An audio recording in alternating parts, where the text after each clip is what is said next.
So we have seen all the conditions in the previous video. Let's solve a few questions based on those conditions. If this equation has roots equal in magnitude but opposite in sign, then we have to find the value of m. So we have seen this condition directly in the previous video. That means if one root is alpha, another root will be minus alpha, and the sum of root will be 0. Sum of roots, that is minus b by a, will be equal to 0. So let's simplify this equation first.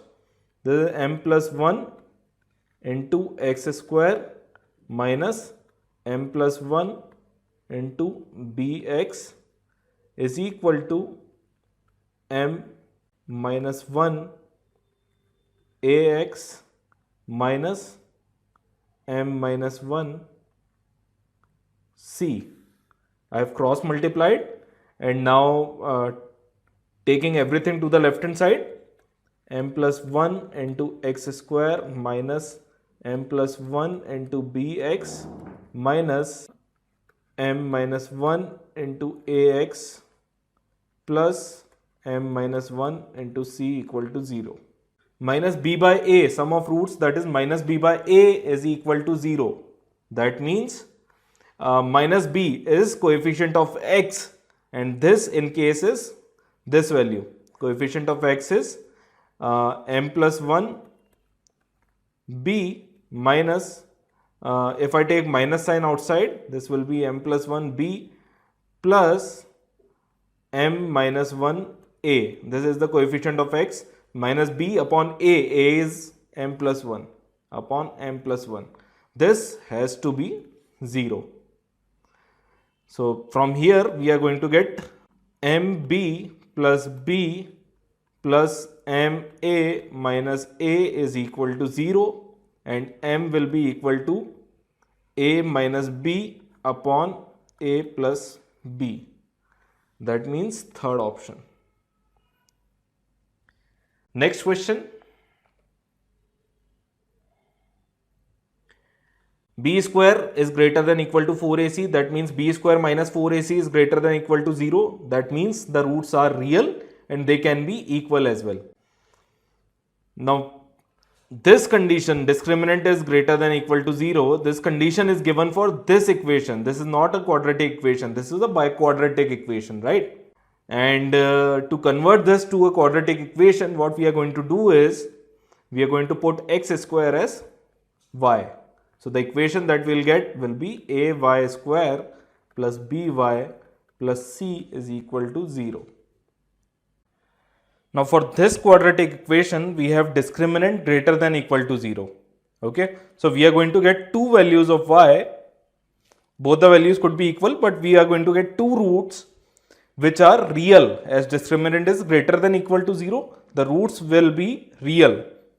So the two roots that we will be getting will be real, and as they are equal to a perfect square number, both the roots will be positive. Now both the roots are positive, that means sum of roots is also positive and product of roots is also positive.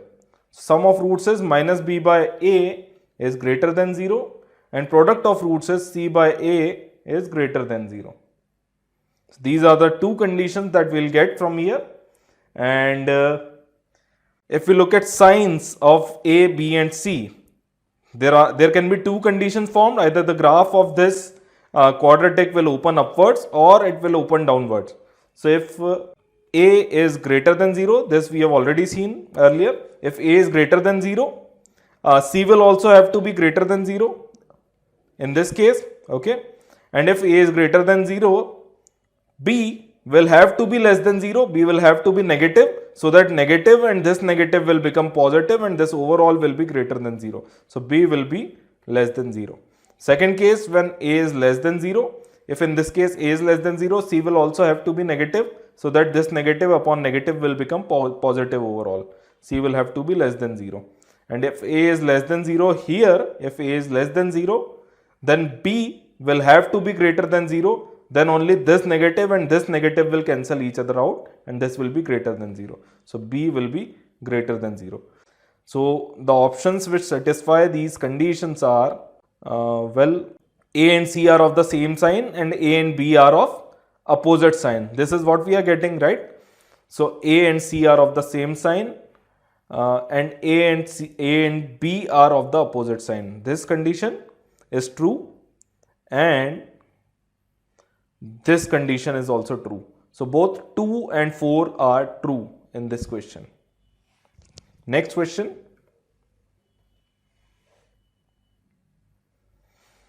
For what values of m both roots of the equation exceed 3? So we have a quadratic equation, we will have a graph and both the roots alpha and beta are greater than 3. Both the roots should exceed 3. So if in place of 3, if there was a number k, then the conditions that we will be getting for this case will be d greater than equal to 0, minus b by 2a is greater than k, and a into fk is greater than 0. Okay, these are the conditions that we have seen in the previous video. So we are going to apply these three conditions to this quadratic equation where value of k in this case is going to be 3. Okay, so first condition, d is greater than equal to 0. First condition is going to give us minus 6m square minus 4 into 9m square minus 2m plus 2 is greater than equal to 0. So this will be 36m square minus 36m square will get cancelled, and overall we are going to get 8m minus 8 is greater than equal to 0, or m is greater than equal to 1. Okay. Second condition is minus b by 2a is greater than k. So our second condition is minus b by 2a minus b minus of minus 6m, that is 6m upon 2a, a is 1, 6m upon 2 is greater than k, k is 3. So from here we will get m is greater than 1. Okay, and last condition, that is a into fk is greater than 0. So a is 1 and this was the second condition. So our third condition will give us f of 3 is greater than 0. So put 3 in place of x in this quadratic equation and we are going to get 9 minus 18m plus 19m square minus 2m plus 2 is greater than 0.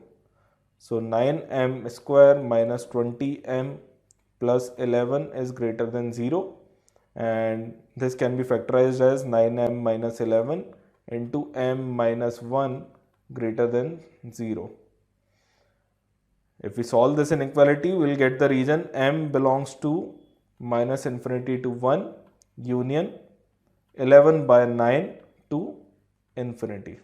Okay, so this is the third condition, and what we have to do is take intersection of these three conditions. Okay, all these three conditions should be satisfied for the roots of this quadratic equation to exceed 3.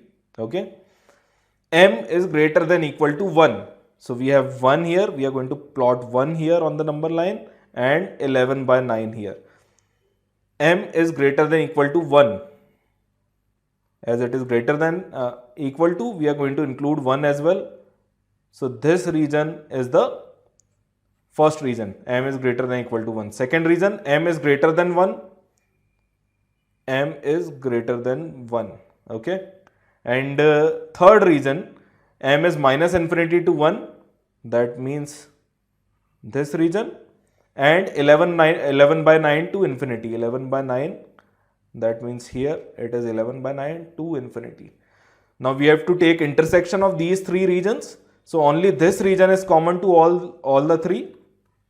So our answer is going to be 11 by 9 to infinity. The second option will be our answer. Next question. Find the number of real roots of the equation 8x cube minus 6x plus 1 equal to 0 lying between minus 1 and 1. As we are asked to analyze this equation only within this region, so we are going to focus on this region only, and we are going to break this region between -1 to 0 and 0 to 1, we are going to break this region so that our analysis becomes easier. Okay. Now at x equal to -1, our function gives us a value, our equation, this function gives a value of -1, that means -8 plus 6 plus 1, this is -1. And at x equal to 0, our function gives a value of 1. So our function is changing from negative to positive. This we have seen in the previous video. When the function changes from negative to positive or from positive to negative in a certain interval, that simply means that it is cutting the x-axis within that interval. Okay, so there has to be either one root or three root. Either one root or three root. There has to be odd number of roots within this interval, x equal to -1 to x equal to 0. There cannot be more than three roots. We have a cubic equation here. Okay. Now at x equal to 1, our function gives us a value of 3. Okay. The function is not changing a sign between 0 to 1. That means either there are 0 roots between this interval or there are 2 roots within this interval. There can be even number of roots within this interval. Okay. So based on this analysis, these are the 3 scenarios that might occur. One root within this interval, we are sure of one root between x equal to -1 and x equal to 0. This we are sure. So this option is straight away eliminated. So either there is one root within this interval and 2 roots between 0 and 1. Or we can say there are 3 roots within this interval. All the roots are between -1 and 0 only. Or there is one root between -1 and 0 and there is no root between 0 and 1. Okay. So let's see which of these 3 conditions is actually correct. And for that we have to analyze this equation between this interval. Okay. So first of all we are going to consider this interval from -1 to 0. If we start from -1, the value of this function is -1. It is negative somewhere here, -1 on the y-axis. Okay. And if we go from -1 to 0, the value of x is going to decrease in magnitude. Okay. It is going to decrease in magnitude. There will be a negative sign, but the overall value, the mod value will be smaller. It will be getting smaller. So a smaller decimal value when cubed, it is going to give a much more smaller value. Okay. So this is very small. This is a very small number. A small and negative number. Okay. The value of x is negative between -1 and 0. So this is a small negative number. And x is negative, so minus 6x is going to be positive. This whole is going to be positive. Okay. And bigger. We don't have any power on x, so this is going to be bigger than x cube. Okay. So a smaller negative number plus a bigger positive number plus 1. That means overall this expression is going to be positive only. So starting from -1, this graph is going to be, this graph will go upwards only within this region, -1 and 0. Okay. So this possibility is not there. This graph cannot fluctuate within this region. It is going to go upward only. Okay. Now what we have to see is whether this graph cuts the x-axis within the interval of x equal to 0 and x equal to 1 or not. Either this graph is going to cut here or this graph is going to cut the x-axis after 1. Okay, either this is possible or this is possible. Let's check which of these graph is actually possible. So from x equal to 0 to x equal to 1, the value of x is going to increase and the decimal value when cubed will become smaller. So this is going to be small. Okay, and x is positive, so this is going to be bigger in magnitude, but with a negative sign, this value minus this value is going to be overall negative. This is small, this is big. Small minus big number will overall give a negative value. And this negative value when added to 1, this might fluctuate between 0 and 1 or this might not fluctuate between 0 and 1. Both the things are possible. So there is a chance of fluctuation in this case between 0 and 1. So we are going to check between 0 and 1. We are going to check within this interval by taking x equal to 1 by 2. We will take a value in between and we'll find out the value of this function at x equal to 1 by 2. This function becomes 1 by 2 is 1 by 2 whole cube is 8, 1 by 8, 8 and 8 got cancelled, 1 minus 3 plus 1, this is minus 1.